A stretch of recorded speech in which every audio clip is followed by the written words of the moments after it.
আওয়ামী লীগ ও অঙ্গ সংগঠনের রাজনৈতিক কার্যক্রম নিষিদ্ধ করে প্রজ্ঞাপন জারি করেছে স্বরাষ্ট্র মন্ত্রণালয়। এর ফলে দল কোনো প্রচারণা, মিছিল, সভা সমাবেশ ও সম্মেলন করতে পারবে না।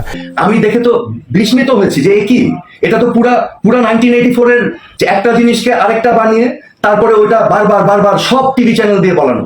আওয়ামী লীগ নিষিদ্ধের ঘোষণায় এবার নীরবতা ভেঙে প্রকাশ্যে এসে মুখ খুললেন বাংলাদেশের প্রথম প্রধানমন্ত্রী তাজউদ্দিন আহমদের ছেলে, সাবেক স্বরাষ্ট্র প্রতিমন্ত্রী জনাব সোহেল তাজ। তার পিতা তাজউদ্দিন আহমদ যেহেতু স্বাধীন বাংলাদেশের অন্যতম দেশপ্রেমী ও স্বার্থত্যাগী নেতা ছিলেন এবং মনে প্রাণে আওয়ামী লীগের আদর্শকে মেনে চলতেন, সেহেতু তিনিও বাংলাদেশ আওয়ামী লীগকে মনে প্রাণে ভালোবাসেন।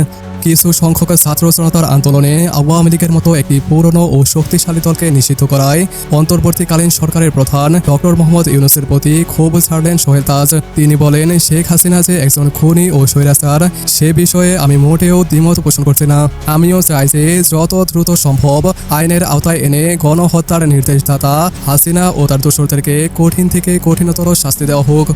কিন্তু আওয়ামী লীগ মোটেও মাত্র 16 বছর আগের তৈরি একটি দল নয়, কিংবা তার হাতের তৈরি একটি দল নয়। তাই তার শাসন আমলের যত লুটপাট, খুন, গুম, গণহত্যা হয়েছে, সেজন্য অবশ্যই শুধুমাত্র তার এবং তার দোসরদেরই কেবল শাস্তি হওয়া উচিত। এখানে একটি সমৃদ্ধশালী দলকে নিষিদ্ধ করা মোটেও কাম্য নয়, বরং এই দলের নেতৃত্বে আসার মতো এখনো অনেক সৎ, যোগ্য ও ন্যায়পরায়ণ মানুষ রয়েছে। এছাড়াও সরকারের প্রতি বিরক্তি প্রকাশ করে তিনি আরো বলেন, আওয়ামী লীগের সকল দলীয় কার্যক্রমকে যদি আপনাদের নিষিদ্ধ করতে হয়, তাহলে সকল রাজনৈতিক দলের সাথে আলোচনায় বসে সিদ্ধান্ত নিলেই পারতেন।